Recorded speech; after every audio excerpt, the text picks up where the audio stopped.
அனைவருக்கும் வணக்கம். நாங்கள் சந்தோஷப்படுகின்ற வாசிப்பு 1119 என்று நான் இது பற்றி வாசிப்பு இதெல்லாம் எழுதியது. வாங்க வாசிப்போம்.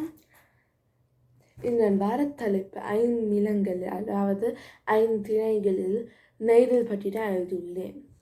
நெய்தல் இது பண்டைய தமிழர்களில் ஆகும். கடலும் கடல் சார்ந்த இடங்கள் நெய்தல் ஆகும். ஆருடைவர் மேய பெருமணல் உலகமும் என தொல்காப்பியத்திலும் கூறியுள்ளது.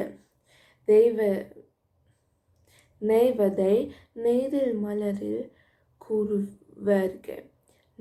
நெல் வயலில் பூக்கும் நன்னீர் மலர் நெய்தலில் இருக்கிறது. இம்மலர் மிகச் சிறிய வடிவத்தை கொண்ட வெண்மையான பூவாகும். இம்மலர் விநாயகருக்கு உகந்த மலராகும். நெய்தல் நிலம் 5 நிலங்களில் ஒன்றாகும். இது வரிசையில் இரண்டாவதாக உள்ளது. நன்றி, வணக்கம் நண்பர்களே.